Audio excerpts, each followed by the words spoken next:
Arrêtez de lire la Bible comme des zombies. L'homme est un dieu. Dieu n'existe pas.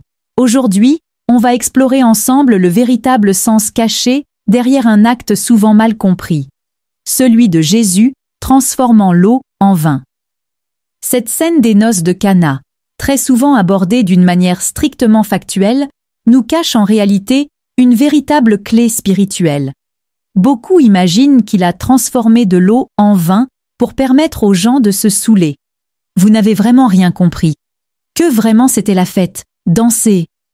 Non, mesdames et messieurs, est essentiel de chercher plus en profondeur. Les gens interprètent ce passage en pensant que Jésus aurait simplement changé de l'eau en vin pour que les invités puissent prolonger la célébration et se divertir. Mais en vérité, vous passez à côté de l'essentiel. Ce récit est bien plus profond qu'un simple geste festif. C'est un message symbolique puissant sur la transformation intérieure.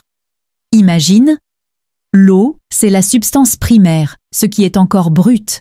Elle représente le monde sensoriel, les émotions à l'état naturel, l'instinct, la vie encore non raffinée. C'est la conscience ordinaire, encore engluée dans la matière, les ressentis humains et les limitations de l'ego. Le vin, lui, incarne une conscience élevée, éclairée par une vibration supérieure. Il est le résultat de la transformation de la matière par l'influence divine. C'est l'esprit transmuté, la conscience supérieure, l'énergie spirituelle raffinée. L'eau, c'est la nature terrestre. Le vin, c'est l'esprit divin. Le geste de Jésus ne parle pas d'un changement de boisson, mais d'une élévation vibratoire, une transmutation intérieure. Ce n'est pas une magie de foire, c'est une métaphore initiatique. Comme le disait Menli-Pioli, le Christ n'est pas une figure historique à vénérer, mais un code de lecture pour comprendre le cheminement intérieur de l'âme. Transformer l'eau en vin, c'est passer d'un état de stagnation émotionnelle à une sagesse vivifiée par l'âme.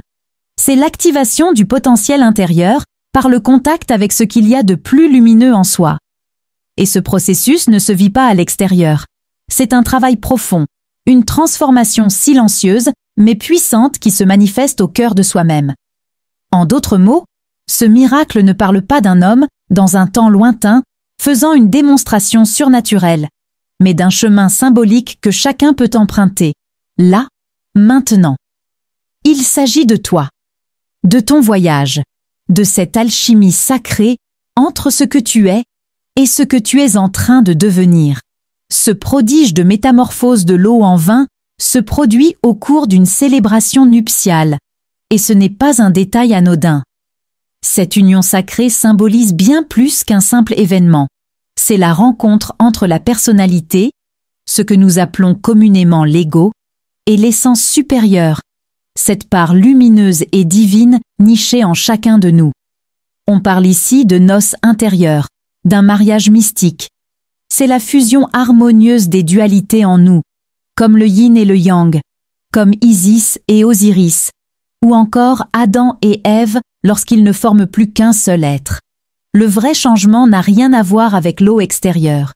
C'est en toi que tout se joue. C'est ton univers intime qu'il faut transformer.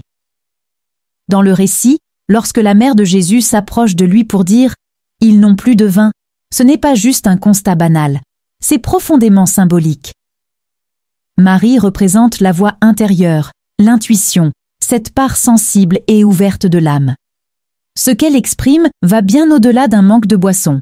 Elle met en lumière une humanité en quête de sens, une existence festive mais vidée de sa dimension spirituelle. Une vie qui semble joyeuse mais déconnectée de la lumière intérieure. Regarde simplement autour de toi, dans ton quotidien, et tu verras ce vide. Et c'est là que Jésus entre en action. Il répond à cet appel silencieux, car l'âme est prête à recevoir. Et n'oublie jamais, ce prodige est le tout premier qu'il accomplit. Ce n'est pas une coïncidence, c'est le commencement d'un parcours initiatique.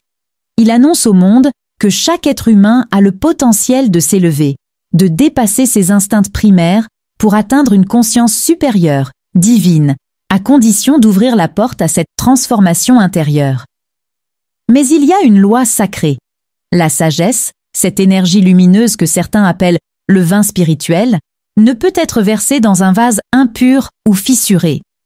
C'est pourquoi le maître spirituel Maître Eckhart disait que cette connaissance, cette clarté céleste, ne descend que dans un être pur, éveillé et aligné avec lui-même. Tu es, à l'origine, semblable à l'eau, fluide, changeant, influencé. Mais si tu entreprends un chemin de purification, si tu t'élèves et t'unis à ton essence divine, alors tu deviens ce vin sacré.